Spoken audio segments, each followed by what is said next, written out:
Positive thinking, nah ini Iya. lanjut nih. Positive thinking atas rencana Allah itu jauh lebih baik dibandingkan kita harus terus-menerus mengeluh kepadanya. Iya. Positive thinking, apa yang ada dalam pikirannya Bang Zul tentang positive thinking? Dulu saya pesimis ya, Ustaz. Pesimis. Apalagi kalau udah ngomongin masalah fisik, itu udah pasti emosi gitu kan, Iya, emosi gitu. iya, Tapi iya. kemudian semakin ke sini, tadi seperti kita awal membahas tentang proses pengalaman spiritual dan lain sebagainya. Udah kita positive thinking aja dengan ketentuan oleh Allah gitu kan. Ketika kita di PHK, ketika kita mungkin terbelit hutang dan lain sebagainya, ketika kemudian kita terjatuh, kemudian kita Allah pengen mendewasakan kita kok. Allah pengen menjadikan kita lebih baik lagi Iya, iya. dari itu gitu. Kadang mungkin ketika kita di atas atau mungkin ketika kita berada di satu titik yang buat kita nyaman ya, kita di zona nyaman, kadang kita lupa segalanya gitu. Kita lupa kanan kiri gitu kan, kita kemudian lupa depan belakang rumah kita mungkin gitu. Maka kemudian tadi itu silaturahim itu sangat dibutuhkan. Iya, Gitu. iya. Jadi gitu. Jadi udah positive thinking. Positive thinking aja. Karena gini ya, mulai ada ya sebenarnya positive thinking itu kan husnuzon billah.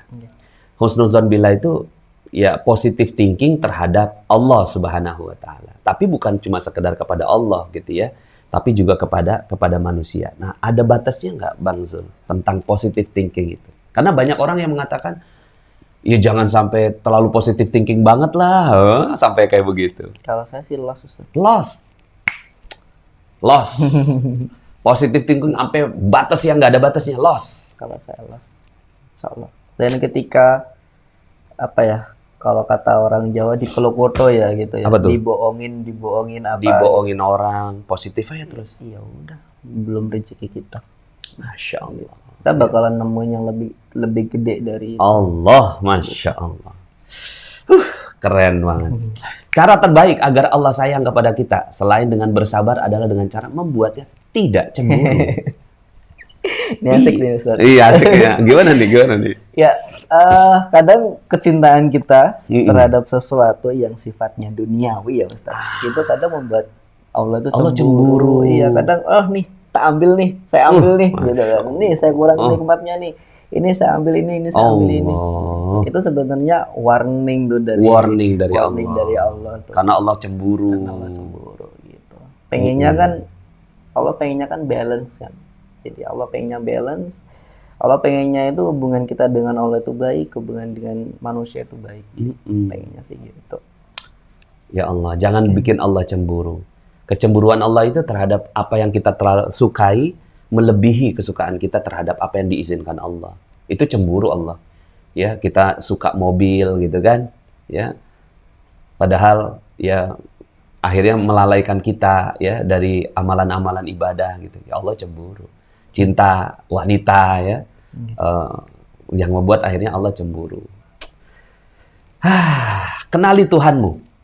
Jangan terlalu banyak protes dan mengeluh. Sesungguhnya kamu diciptakan dengan maha terbaiknya. Versi terbaik, ya, the best version of you. Gimana Bang? Bang Zul merasa bahwa Bang Zul ciptaan Allah terbaik? Iya. Dengan versi terbaik Allah? Terbaik Allah. Masya Allah. Gimana tuh Bang? Kita bisa belajar. Ini dulu ya Ustaz. Dulu yang saya banyak protes, kenapa sih aku beda, kenapa harus saya kenapa gini. Allah nggak adil tuh, Allah gini.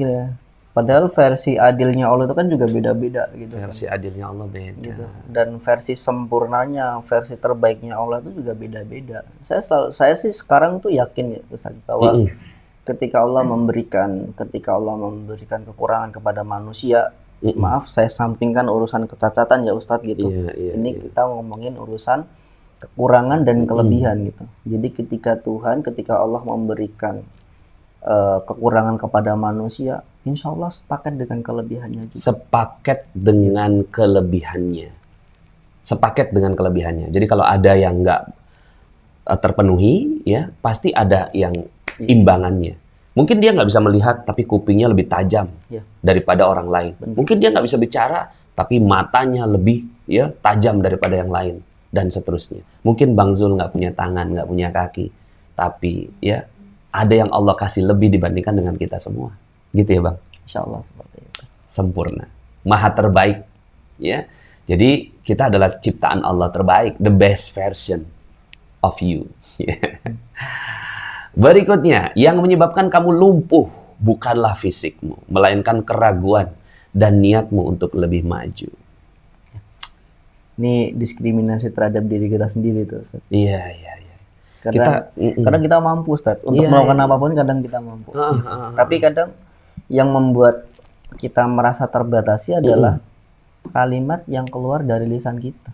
Kalimat yang keluar dari lisan. Kita, yang membuat hati kita ragu terhadap kemampuan diri kita sendiri. Gitu. Itu yang saya maksud itu lumpuh bukan masalah fisik, tapi lumpuh secara kemampuan, secara niat dan lain sebagainya. Dan bahkan keluar di lisan itu ya, jadi spelling tuh. Maka kemudian saya selalu tanamkan kepada teman-teman, kepada keluarga saya, saya pengen bisa ini, bisa.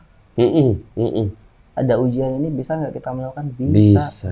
Dan di kamus saya tidak pernah mengenal kata tidak bisa, Ustaz. Allah. Insya Allah seperti itu. Gitu. Perkara suatu saat gagal, ya, itu bukan gagal, itu sukses pembelajaran, yang tertunda. Sukses yang tertunda. Jadi kalau ini kaitannya dengan ini ya, jadi ada satu hadis Nabi, ya, la tad'u ala anfusikum illa bi khairin. Jangan berkata-kata kepada dirimu sendiri, ya, mendoakan kepada dirimu sendiri illa bi khairin, kecuali yang baik aja. Fa innal malaikata yu'minuna ala ma taqulun. Sesungguhnya malaikat itu mengaminkan semua yang kamu katakan. Jadi kalau kita, aduh ragu-ragu nih, kata malaikat amin. Aduh hancur banget gue nih, kata malaikat amin, gitu kan? Luar biasa. Jadi yang menyebabkan kamu lumpuh bukan fisik, melainkan keraguan dan niatmu untuk lebih maju. Setelah itu, ya, ucapkan kata-kata yang baik saja, maka insya Allah Anda akan maju. Mantap. Sebaik-baik kamu berharap hanya kepada Allah, bukan kepada manusia. Karena berharap kepada manusia hanya akan menghasilkan kepahitan. Wow, ini dalam nih, Bang. Pernah berharap sama manusia? Sering. Sampai kemudian sadar bahwa berharap kepada manusia itu ada batasnya. Ada batasnya. Iya. Menyandarkan kepada manusia sepenuhnya itu ada batasnya. Dan memang nggak boleh berharap sama manusia. Yang boleh kepada manusia itu mendoakan manusia lain. Udah itu aja. Memberi kebaikan buat orang lain. Berharap sama manusia mah janganlah. Ngapain kita berharap sama manusia?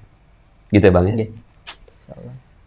Keadaan kita saat ini jauh lebih beruntung dibandingkan orang-orang di bawah kita. Maka biasalah bersyukur. Nah, ini quote umum, tapi ya kenapa saya pilih quote ini? Karena yang ngomong itu adalah orang yang ada di bawah. Jadi biarkan beliau yang ngajarin kita. Silakan, Bang. Iya. Keadaan kita saat ini jauh lebih beruntung dibandingkan. Iya.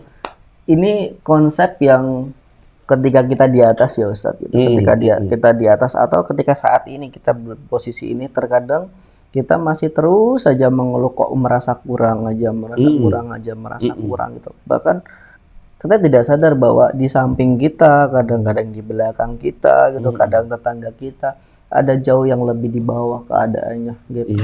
Ketika kita punya masalah yang mungkin bagi kita sulit untuk contohnya gini, jangan usah jauh-jauh deh, Ustaz. Ketika saudara-saudara sekalian gitu kan hari ini memiliki masalah, tapi sebenarnya kan jauh lebih ada solusinya gitu, Ustaz. Dan saya di sini memiliki masalah yang tidak punya solusi. Iya, karena itu tadi ya permanen. Iya. Masya Allah. Terus? Dan saya selalu bersyukur, ya udah syukur aja, karena saya yakin bahwa bersyukur itu akan Allah akan memberikan nikmat yang lebih kepada kita gitu. Oke, kita tidak akan bisa menjadi orang lain, tapi kita akan menjadi diri kita sendiri yang terbaik sesuai versi Allah. Masya Allah. Apa yang bisa disyukuri, Bang, dari keadaan kondisi begini, Bang? Sangat bersyukur, Ustaz. Oke. Sangat bersyukur. Dan itu tadi mungkin ada satu jaminan mungkin ya di surga nanti gitu. Ketika hari ini kita tidak bisa tanggung jawab tuh Ustaz, kita bisa tanggung jawab kepada jari-jari kita gitu kan. Ya Allah, jempol kita ya hari ini ya pernah nulis status ini kan. Ya Allah, lisan kita pernah ngomongin tetangga. Ya Allah, kita pernah nguping melalui telinga kita gitu kan. Ya Allah, telunjuk kita pernah nunjuk orang lain gitu kan. Padahal orang lain itu benar tapi kita tunjuk-tunjuk, apalagi kita nunjuknya pakai tangan sebelah kiri gitu kan Ustaz. Kita pernah mungkin seperti itu. Nah, seperti itu. Dan hari ini saya dibebaskan dari dosa-dosa itu. Dibebaskan dari hal-hal yang seperti itu. Karena nggak punya jari, nggak punya jempol juga gitu kan. Dan itu bagi Bang Zul adalah kelebihan di Bang Zul. Iya, gitu. Itu jaminan itu yang luar biasa lah untuk Allah itu. Maka kemudian ketika ditanya Bang Zul, guru saya pernah nanya gitu, Bang Zul, ketika suatu saat Allah memberikan kesempatan kepada Bang Zul untuk lahir kembali, Bang Zul milih keadaan gimana? Sempurna atau difabel? Difabel. Allah. Insya Allah seperti itu, Ustaz. Ya Rabbi. Gitu. Bukan perkara kita atau saya tidak bisa pakai sepatu. Bukan perkara saya tidak bisa melangkah. Buktinya saya bisa kemana-mana, Ustaz, meskipun dengan keadaan seperti ini. Lantas apa yang lantas apa yang dikeluhkan gitu loh. Kadang saya merasa kayak gitu. Iya. Jadi gitu ya udahlah. Kalau memang saya harus butuh 10 langkah untuk melakukan apa yang orang lain lakukan. Yang orang lain hanya 3. Yang orang lain hanya 3, tapi saya diberikan satu jaminan luar biasa oleh Allah Subhanahu wa taala. Enggak apa-apa, Ustaz. Masya Allah. Pernah nggak, Bang? Mimpi gitu, atau ya kalau tadi kan mimpi udah ya, mimpi lengkap gitu ya. Kalau tadi kan seandainya diinginkan hidup kembali di dunia, tapi pernah nggak ada keinginan di surga itu lengkap gitu? Kalau surga ya, Ustaz. Di surga ya. Karena hanya di surga yang kita lengkap. Karena sesuatu yang mungkin kita diberikan di surga dan keadaan lengkap itu kan bakalan kekal ya Ustaz. Ya Rabbi. Karena gini Ustaz, ngapunten. Difabel itu berpotensi kepada semua orang. Iya. Ketika kita laka mungkin ya, naudzubillah min dzalik. Ketika kita laka sampai kita diamputasi, kita akan jadi seorang difabel. Ketika kita mengalami ngapunten, ketika kita sakit stroke, kita juga akan jadi difabel. Allah. Gitu. Ketika kita mungkin kecelakaan dalam bekerja, mungkin mata kita kena benda-benda tajam, kita akan jadi difabel. Difabel itu berpotensi kepada semua orang. Semua orang punya potensi. Berpotensi. Maka itu yang menjadi alasan mau jadi difabel apa orang normal. Saya pengen jadi difabel. Jadi sepermanen-permanennya ukuran ujiannya Bang Zul masih temporer juga ya. Karena di surga bakal abadi ya. Insya Allah. Ya Rabbi, Masya Allah. Yuk sama-sama kita bersyukur yuk. Ya, yang masih ada fisik yang kuat, ya sama-sama. Bismillah insya Allah ya. Kita jadi manusia yang jauh-jauh lebih baik lagi. Quote terakhir Bang. Quote terakhir. Kita itu cukup semangat, namun kadang tidak istiqomah. Sengaja saya taruh paling akhir. Karena ini kita udah belajar nih COMR ya kan. Wow, semangat yang bagus-bagus tapi nggak istiqomah. Hal ini yang membuat kita kembali ke zona nyaman. Gimana Bang? Ini keren-keren loh quote-quote-nya tuh. Saya baca-bacain, Masya Allah. Quote-quote-nya keren banget. Gimana Bang? Yang paling sulit bukan memiliki. Yang paling sulit adalah mempertahankan. Ya, maka kemudian mempertahankan itu butuh apa sih? Butuh istiqomah. Masya Allah. Apapun itu, entah itu rezeki, entah itu pekerjaan, entah itu jodoh atau lain sebagainya. Kita butuh istiqomah gitu. Jiwa yang positif juga perlu istiqomah. Ya betul. Terus kemudian untuk menjadikan istiqomah itu apa sih yang kita butuhkan? Kita harus bisa merawat baik-baik motivasi kita. Gitu. Maka di balik kata istiqomah itu harus ada satu kata motivasi yang memang harus kita pupuk, kita harus rawat baik-baik. Gitu. Apa itu? Kalau saya untuk sebenarnya istiqomah di sini adalah dan semangat di sini saya pengen menjadi lebih baik lagi. Istiqomah bisa didapatkan dari sebuah kata ajaib. Ingin jadi lebih baik. Wow. Kadang-kadang ya kita turun semangatnya, namanya naik turun ya. Tapi pada saat turun ya, sampaikan pada diri sendiri bahwa saya ingin menjadi lebih baik. Wow. Apa yang ingin cita-citanya Bang Zul ingin menjadi lebih baik setelah ini? Saya sebenarnya ada 3, Ustadz. 3. Cita-cita hidup saya itu ada 3. Yang pertama adalah saya pengen punya buku. Terus yang kedua adalah saya pengen, yang pertama sebenarnya yang paling utama pengen menaikkan haji atau umroh kedua orang tua. Karena itu amanah dari almarhumah ibu. Kedua orang tua? Iya. Kan udah nggak ada. Iya, berarti tinggal bapak. Oke, teman-teman semua, mohon maaf ya tadi jaringannya nggak bagus, biasalah ya kita online seperti ini ujian ya Bang Zul ya. Tapi kita harus tetap bersyukur ya, kita bisa belajar. Dan ini sebenarnya teknologi ini ya Bang, teknologi lama ini sebenarnya nih. Ya, broadcasting ini. Para ulama biasa zaman dulu pada belajarnya begini. Mereka belajar dari seluruh dunia, mereka bisa belajar dengan broadcasting. Sistem broadcasting yang para ulama lakukan. Dan alhamdulillah kita belajar, dan ini saya rekam ya untuk jadi kalimat penutup yang kita akan posting di YouTube ya. Gimana Bang? Mungkin ada kalimat-kalimat terakhir yang bisa jadi pesan buat teman-teman semua yang menyaksikan video ini. Ya.